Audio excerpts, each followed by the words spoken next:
All right. That's all right. We'll be fine. Well, hopefully you're going to have a good Mother's Day today. Hopefully the kids got stuff lined up for you. Motherhood is to be one of the most rewarding responsibilities, but it seems like the most toughest responsibility as well. It's tough to raise kids, especially nowadays. I don't know, it'd be kind of tough to do.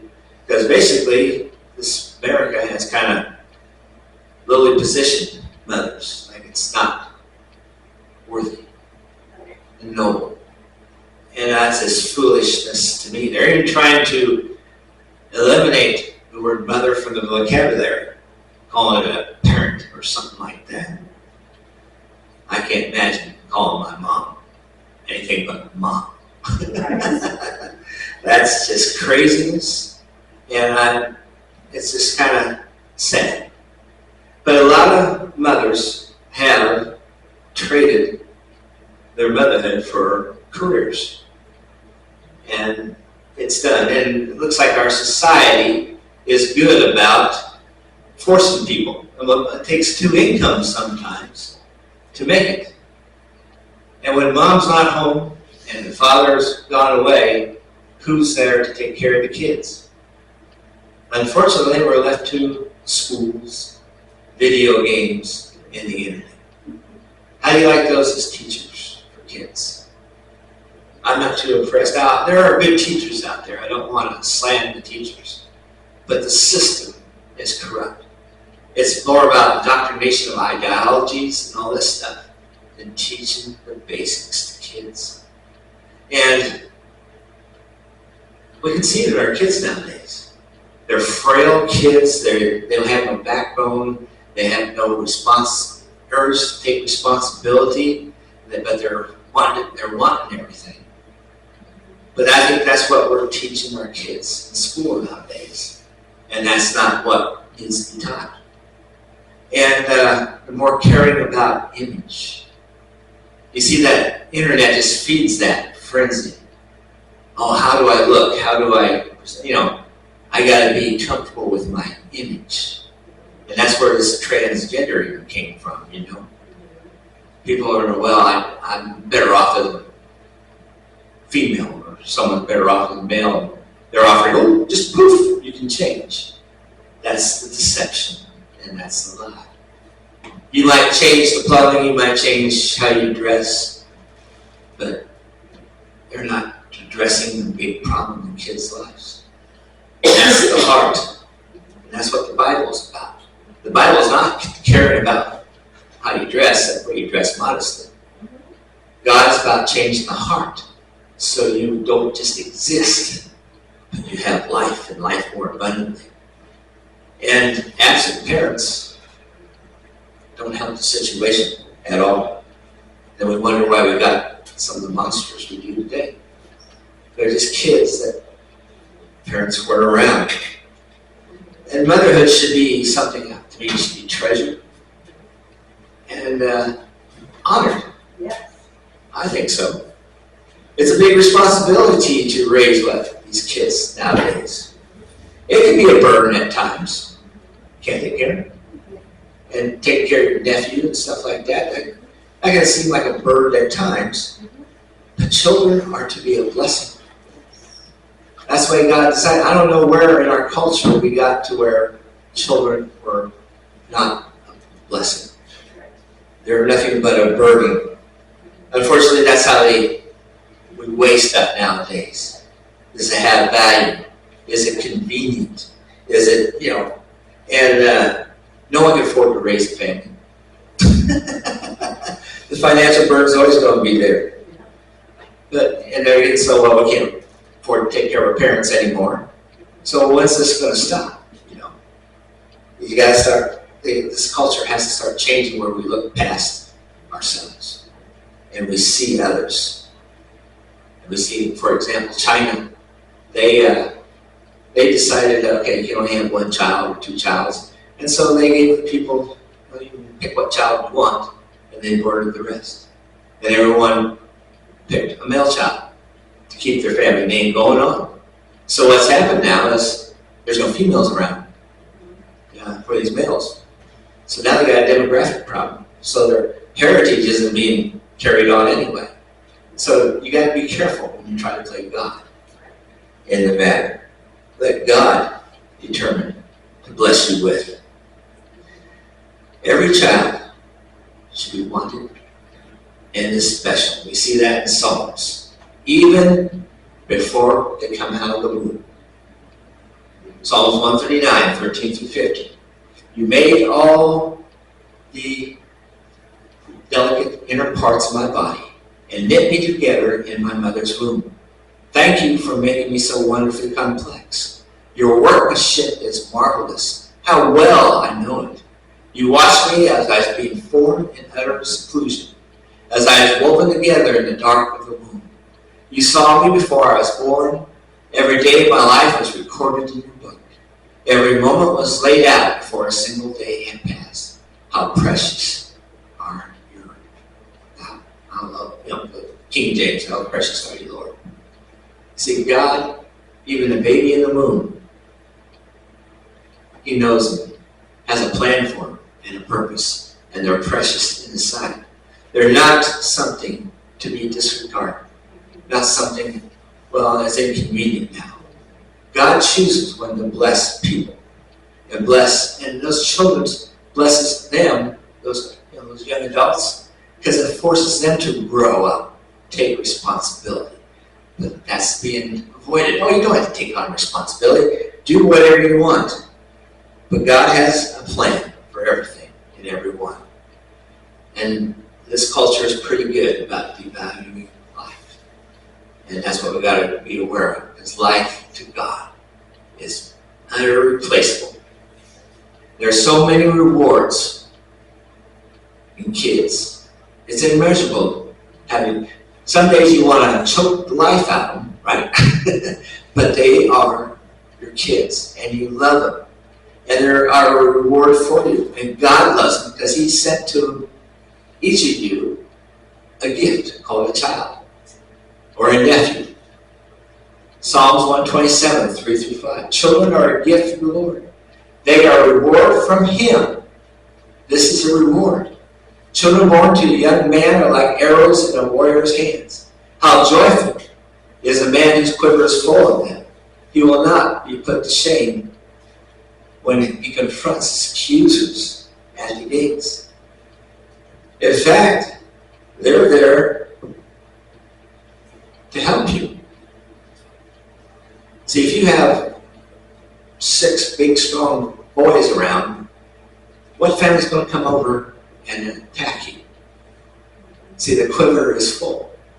But you got to make them arrows. You got to raise them to be arrows. That's what you have to do. And that takes a mother, and it also takes a father to do that.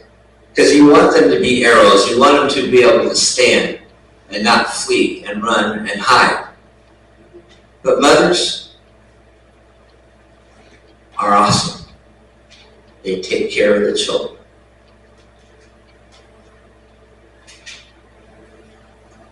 Jeremiah 1:5. I just want to confirm what he said. The Lord gave me a message. I knew you before I was formed in my mother's womb. Before you were born, I set you apart and anointed you as a prophet to your nations. You don't know when that child comes out, what they're going to be, what they're going to do, who they're going to help. It may not be a great prophet to the nation, but it might be someone that might help someone else, save someone else's life, or be a blessing to sin. You don't know what children are going to do. They may not make the front page, and they're not out there promoting Christianity anyway. So you don't know what your children will do. But God knows them, and He loves them all. See, motherhood, as I said, can be painful, can't it? It even starts at childbirth. It can be painful. John 16:21. The woman giving birth to a child has pain because her time has come. But when her baby is born, she forgets the anguish because of her joy that a child is born into this world. So yeah, that time of pain comes, but it's immediately replaced by joy. God even created the woman. Yeah, what was it called? That hormone, oxytocin. I forget what it's called. It's in the hormone given that God blesses women with. It helps them bond with that child even deeper. That's why there's such a bond between a mother and a child. That's why a mother nurtures. Even as that child goes astray and does things we don't care about, a mother still loves that child, no matter what. So mostly. Some don't, unfortunately, but most do. There is that strong bond between mother and child. And it gives them great joy to do. And when that child's gone, it's devastating to a mother. Even a mother that aborts a baby, they don't tell them the devastation that happens. Because that hormone comes in, they're going to miss that child for a long time. And even when they get the child up for adoption, it's tough to do. I know some cases are tough. But they'll miss that child. It's tough. But no one explains that there is that bond between the mother and the child that God designed to be there. And it's awesome. The love of a mother is powerful in God's eyes. Even a mom was willing to sacrifice anything to save that child's life. This is the case in Solomon. How many remember that case? There's two women fighting over a child. No, my child's mine. So Solomon was presented with all this stuff. And they all said and everything. So he came up with a wise plan. It may sound horrible what he's promoting, but it brought it to the truth. 1 Kings 3:25-27. He then gave an order. After they had all set up, cut the living child in two, give half to one, half to the other. The woman whose son was alive was deeply moved out of love for her son, said to the king, "Please, my lord, give her the living baby. Don't kill him." But the other said, "Neither I nor you shall have him. Cut him in two." Then the king gave his ruling. Give the baby to the first woman. Do not kill him. She is the mother. But the mother was willing to give the child away to save his life. There's a sacrificial love that mothers have. And to me, that is just should be honored and respected, not classified as something low and lowly like they do nowadays. Mothers comfort and care and nurture their children. And they'll do whatever they can, again, to protect it. And God uses that in the scriptures to describe how he loves us. He says, "I have a mother's love for you." For this, Isaiah 66:12-13. For this is what the Lord says, "I will extend peace to her like a river, and the wealth of nations like a flooding stream. You will nurse and be carried on her arms and dandled on her knees. As a mother comforts a child, so will I comfort you, and you will be comforted over Jerusalem." God will come as a mother to you, hug you, warm you. He's both. He's just God. We're made in the image of God. We're separated. Women, man, male, and female. That's just it. God has both abilities. He loves you. And he'll nurture you and he'll hold you in his hands if you let him. Especially in your times of trials. He will hold you in his hands. He'll comfort you. And that's what God will do for us. Is that. He will comfort us. Now moms, as I said, will protect the children. And the first one was kind of protection. But this is also what a desperate mom did to protect her child. In Exodus 2:1-3. About this time, a man and woman from the tribe of Levi got married. The woman became pregnant and gave birth to a son at the wrong time. Because they were hunting down for this deliverer. And they was killing every male child that was born. So she saw a baby was special. and kept him hidden for 3 months. But when she could no longer hide him, she got a basket made of poppies reeds and waterproofed it with tar and pitch. She put the baby in a basket and laid it among the reeds, among the bank of the Nile River. And that's where Moses came from. He was a Hebrew running for his life. And the very Pharaoh and the king trying to kill this deliverer helped raise them. How's that for God to do that? That is awesome. But it took a mom who loved her child, willing to trust God with that child. That's tough to do, willing to trust God with your child. And put them on a boat down the river. That's kind of tough, isn't it? God also teaches through moms. Proverbs 1:8, listen, my son, to your father's instructions. Notice his father's instructions. And do not forsake your mother's teachings. You guys teach the fundamentals. That was imperative in that Israel culture. They tell the stories. They they teach these kids. They told story after story. That's how we remember stuff. Unfortunately, we don't do that anymore. They do it in Sunday schools to some degree, but they tell the stories and they make the stories fun and interesting for children, so they remember. All those stories. I wish we could do that nowadays. I think we need to go back to that. I think videos are all right, but I think when a teacher takes time to tell the story, get children involved, and get them whatever they make sounds, whatever they did, it means more to them. So it's good. And I like mothers when they do that. They have a natural nurturing to them. Dad is more of a suck it up guy. All right. So when a child gets hurt, do they run to that mom or do they run to dad? They run to mom because they know what? Oh, poor baby, we'll take care of you. Dad goes, get up, suck it up. No. We see that with Chuck's more of a tough guy. We see it with his kids, but they'll go run to the mom or they'll run to Nana. We saw that with Tyler. He was taking a four-wheeler, and I was told him not to go in the tall grass, but guess what he had to do? He went in the tall grass, and there was a ditch, and he went over, and I had to take him to Nana. And he's a little fearful of Nana. He's going, Nana's going to kill me. No, Nana's going to be fine. But he went there, and he got prepared. Practices crying in the mirror. We saw him off the distance.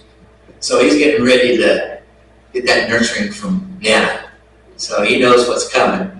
And it's hard for Charlene to be mad at Tyler after seeing all the stuff he was going through. So she just went to that natural nurturing mode and hugged him and helped him through it. It's amazing what the kids do. Moms do protect. Oh, we already covered that one. Moms will also watch over their children's affairs. Sometimes it's called being nosy. Kids kind of think it that way, don't they? My mom had a tendency to do that. My dad said, well, watch out, don't put your nose in there, Mom. Because Mom always wants to intercede in the affairs of their kids. But they do so because they what? Love them.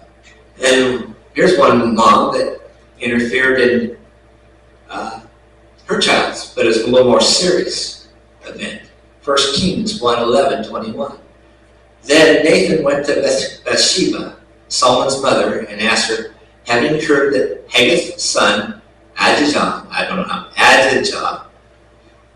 has made himself king, and our Lord David doesn't even know about it. If you want to save your own life and the life of your son, follow my advice. Go at once to King David and say to him, my Lord the king, didn't you make a vow and say to me, your son Solomon will surely be the next king who will sit on my throne? Why then has Adonijah become a king? And while they are still talking with him, I will come and confirm everything you have said. So Bathsheba went into the king's bedroom. He was very old now, and Axel, whatever his name was, taking care of him. But Sheba bowed down before the king. "What can I do for you?" he asked her. She replied, "My Lord, you made a vow before the Lord your God, when you said to me, 'Your son Solomon will surely be the next king and will sit on my throne.' But instead, Adonijah has made himself king, and my Lord the king does not even know about it. He has sacrificed many cattle, fattened calves, and sheep, and he has invited all to the king's son to attend celebration. He also invited Abiathar, the priest, and Joab, the commander of the army, but he did not invite your servant Solomon. And now, my lord the king, all Israel is waiting for you to announce who will become king after you. If you do not act, my son Solomon, I will be treated as criminals as soon as my lord the king has died." So she went and entered on her son's behalf to intervene for her son. And she did it. And needless to say, was successful at it. So that's good right there. I told the story, I think last year, about another mother. And you'll recognize it. This teenager conceived a baby out of wedlock. Imagine the shame she had. Fiance feeling sorry for her and took the child as his own, and he wasn't the father. And while on a family trip, the baby came due and came out, and they had to find a little miserable place to stay, a dwelling. And while they was out there, vile people wanted to kill this child, sought to kill him. So mom and mom had often take flight, protecting the child. The kid kind of turned out to be smart, would sometimes run off and teach adults. Kind of sometimes upset mom a little bit. But the kid grew to be a man, instructed others how to live and gave them hope. He thumbed his nose at powerful and self-appointed elites of the time. The powerful elites wanted to capture him and painfully killed her son. The mother had to watch him slowly die a cruel death. But that's not the end. The mother got to witness her child's resurrection. The mother gave birth and life to the King of Kings and the Lord of Lords. Mary went through a lot, bearing and raising and finally letting go of her child as a man. Can you imagine raising the Son of God? She did all she could to nurture, protect, and teach her son. But like every other mom, she ends up trusting God with her child, because mom can't be there all the time. Her faith was stretched as they hung her son on a cross. So I'm just going to